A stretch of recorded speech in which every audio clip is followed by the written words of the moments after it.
جیسے میرے سرکار ہیں ایسا نہیں کوئی. اسلامی جمہوریہ پاکستان کی پارلیمانی تاریخ میں ایک بڑا قدم. جناب محمد صلی اللہ علیہ وآلہ وسلم نے فرمایا انا خاتم النبیین لا نبی بعد، میں آخری نبی ہوں، میرے بعد کوئی نبی نہیں.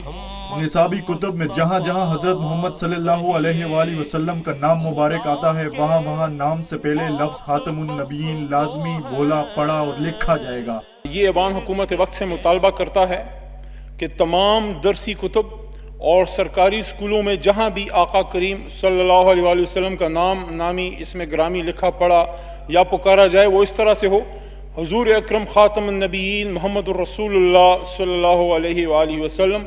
امید ہے آپ میری تجویز زیر غور لائیں گے، یعنی کہ ابھی ہماری تجویز ہو گئی اور اس سے اپنی رولنگ میں شامل کر کے دنیا اور آخرت میں اپنی اور ہم سب کی بخشش کا ذریعہ بنیں گے. جناب اسپیکر، جناب چیئرمین صاحب. قرارداد مسلم لیگ نون کے رکن قومی اسمبلی نور الحسن تنویر نے تجویز کی تھی جس میں کہا گیا تھا کہ ایسی قرارداد منظور ہونی چاہیے جو لفظ خاتم النبیین لکھنے بولنے اور پڑھنے کو لازمی قرار دے.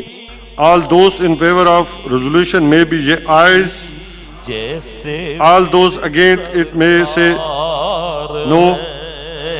The resolution is adopted. Unanimously. قرارداد کی متفقہ منظوری پر ارکان نے ڈیسک بجائے اور اسے تاریخی لمحہ قرار دیا.